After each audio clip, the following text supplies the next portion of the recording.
Yesterday, Simon, we were joined in studio by the former financial advisor to Manchester City, Stephen Borson, who said a whole bunch of things, not least if Manchester City proved to be found guilty of the charges that have been made against them, 100 plus or so charges, then Manchester City will be relegated. He said that and a whole lot more. In the meantime, the chief executive of Brighton, Paul Barber, was out and about, and he too was talking about the need for clubs to respect financial fair play.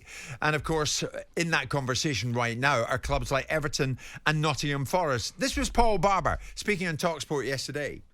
Yeah, we do know the rules on and off the pitch. I mean, I think in those situations, I always feel very much for the fans and the staff at those clubs. They're good football clubs, great fans, good people work in those clubs and in all football clubs up and down the country. So the impact of sanctions, whether it's points that lead you to relegation or points that increase the stress during an already stressful season for everybody, obviously you feel for that. But we do have rules on and off the pitch. We've got to push ourselves to be the best clubs that we can be as competitive as we can be. That sometimes does mean that we invest hard and heavy over a short period of time to try and give ourselves the best chance. But we have got to balance those books at the end of the day. And, I don't know the specific circumstances of the clubs that have been talked about this week, but I know that it's hard to run a football club because you're balancing the expectations and the demands of the fans with the resources of the owners and of course the resources that you generate through your ticket sales and your sponsorship and so on, with the need to be as competitive as you can be against the richest clubs in the world.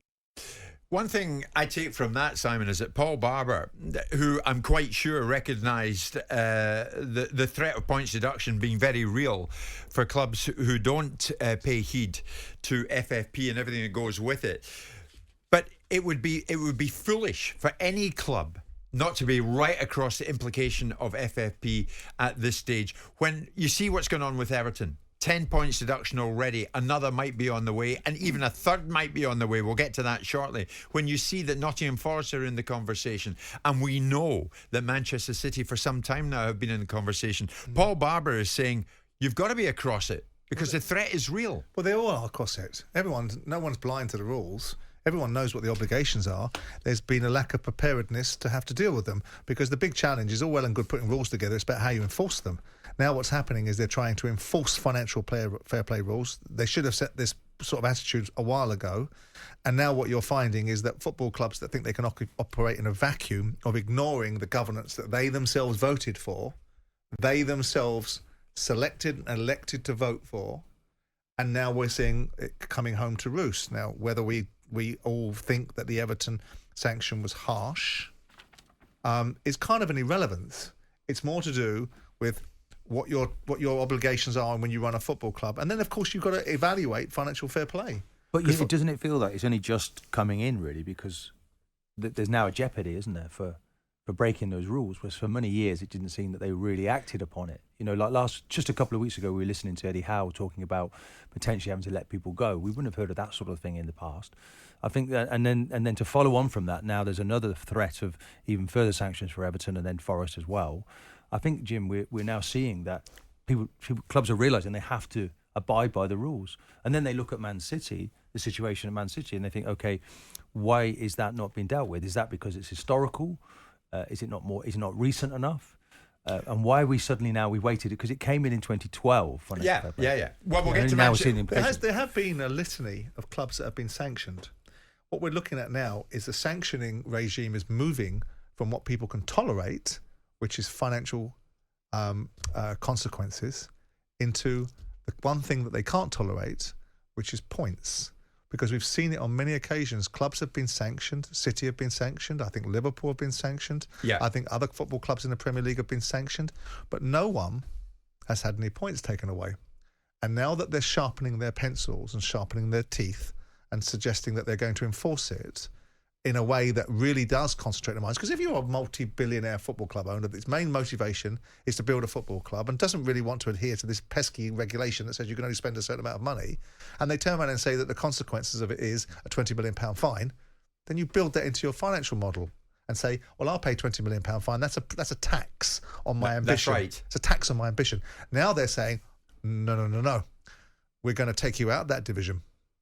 That's not a tax on ambition. That's a consequence of mismanagement. Yes. And then you have to evaluate financial fair play and say, what was it brought in for? What are the rules currently? Are they working? And how easy are they to enforce? Because there's a whole raft of debates. I think financial fair play is a good thing, but I think it's a blunt instrument. And when we talk about Man City, the one thing we should remember, and I'm a critic of Man City, and I do think they've got a case to answer.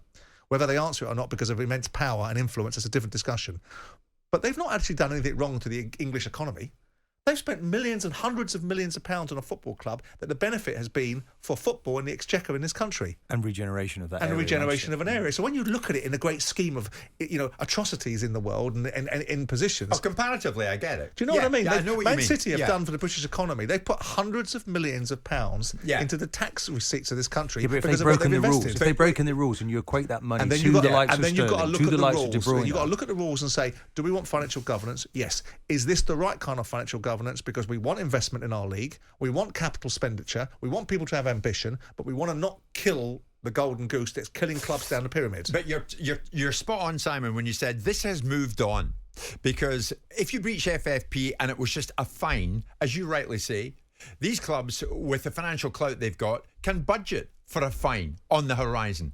But now the conversation has changed completely because points deductions, 10 of them for Everton, have been introduced. Are far more significant. And what Stephen Borson touched on with Everton, Martin, might be more in the pipeline. This was financial expert Borson on Everton.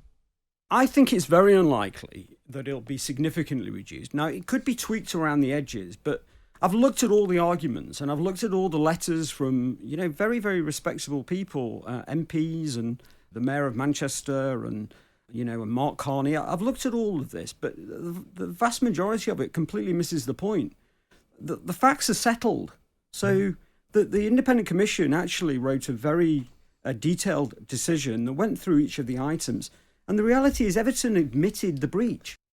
So Everton admitted the breach, Simon, but the bad news for Evertonians yesterday was Stephen Borson saying, so they've got a 10-point deduction, and there's another one that might be in the pipeline, and maybe another one after that. What he's saying is because every year that you go to the next year, you take off a previous year's accounts.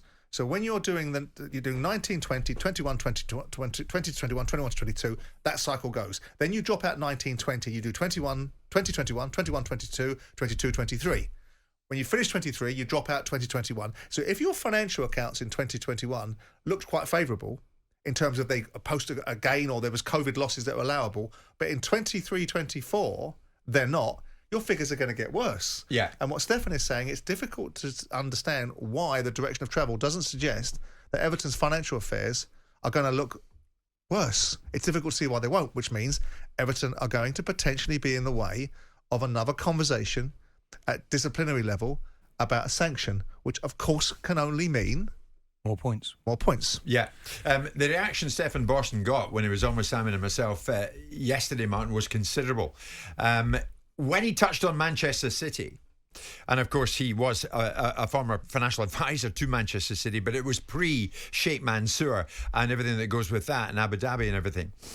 But Borson touched on Manchester City, and there was a sharp intake of breath throughout the country from City fans when he mentioned City and potential relegation in the same breath. The scale is on a completely different level. I mean, it's there can be no question that that this will end in, well, at least relegation, right? So there's no question if those charges are proven. The thing is, that's speculation. He doesn't know. He's speculating, but will they ever be proven? Is there an appetite to prove them? Well, it's interesting because the centre cornerstone of the argument as to the reasons why Man City shouldn't be guilty is that it's inconceivable that people of great influence in great positions of authority across a variety of different businesses could possibly have lied. Well, tell that to the people in the post office and other people in businesses of that nature, which have seen people of great influence and great positioning in different businesses in society. I believe that they have a case to answer. And I'm very keen to see them answer it and ultimately exonerate themselves so that everyone puts this to bed finally. Do you think we'll get to that stage? No, I think when you've got positions of great influence and power and the landscape that you're defending is not just about a football club, put aside all these myopic Man City fans that I saw piling in about what Stephen Borson did and didn't say to me yesterday because they can't see beyond the end of their own noses in their own football club, and look at the reality of what's going on here. There's a challenge to football, and if this is proven, it doesn't just damage Man City, it destroys the image of a nation state that is using sport as an influencer. That is not going to be allowed to happen. There are too many moving parts and too many component pieces that even if it were proven, I think there's a case to answer. I think they're in jeopardy, and I think that what happens in these situations is deals get done. Does it damage the good name? And people take sanctions in a very different way than other people that don't have enormous influence, enormous power, and great reach. Deals get done away from the courtroom, you mean? That's how I perceive this to end. But this because is there's so much jeopardy in independent this. arbitration is going to decide this, isn't it? That's because the Premier League are bringing a prosecution. And as you know, when you take something to the High Court, if you decide to settle on the door, on the steps of a court, interestingly enough, Stefan said something that I took away and pontificated. Two things. He doesn't believe that the Premier League, because there's an argument saying the Premier League have got a better chance than UEFA because of statute of limitations, i.e. they were only allowed to consider 5 things. And he said, but it's not true because the Premier League will only have a certain amount of time. Well, with fraud, you have a lot more time. I think fraud is 20 years. So they do actually have a bigger case if they want to run certain arguments, if it is indeed found that way. But he also suggested that what will happen is out of the blue, a verdict will come. That's very different than a process. Now, he might have been alluding to the fact that Richard Masters was playing hide and seek with himself and couldn't even give us a date. When there was no reason for that. He also said out of the blue it could be dropped. And out of the blue will come an adjudication. My view is in situations like that, and I think most people in football and the Man City fans and Man City themselves will get into a camp and say it's because they're all against us. But everybody I speak to are pretty clear that they think that Man City have a case to answer. But if you're guilty, you're guilty, aren't you? Well, some of the greatest injustices in life have been gotten away with, and I'm not suggesting it's on. That's why I put the argument in there about when we argue about what Man City have actually done. All they've done is invested an enormous amount of money in football, and the beneficiaries have been communities, the Exchequer, a football club, the Premier League. But if you've done it in a certain way, then you have to be accountable for it. And I never understand, and Stefan makes a really good argument about people make it difficult. Having taken someone to court for fraudulent misrepresentation, which is the hardest case in English law to prove, I dragged them there in a year because that's what I wanted to do. He says that's an exception. Man City don't want this to go at any pace. I've never understood myself someone that's being slighted so badly and so repeatedly and so endlessly wants to spend so much money. And I think the spend on legal fees is over 100 million quid. And I wonder where that's being accounted for. On legal fees? My understanding, in the broadest terms, because we understand things from public domain stuff and not necessarily from people's accounts or what they've actually written out of their checkbook, is that we're talking about tens and tens and tens of millions of pounds on legal fees. A cottage industry being built around Man City defending themselves. I wonder where those finances, I don't necessarily see those legal fees appearing in Man City's accounts, because surely those are costs attributed to running a football club. If you're spending hundreds, and they themselves have said that they will spend whatever it takes to defend their reputation. And they themselves have tried to block the media from being participants in court hearings so people can't hear. These are not me creating witch hunting. Yeah, these but are it facts. depends. Manchester City face the charges, and those charges are real. And if they are found guilty, you heard them yesterday, and you heard them there again today.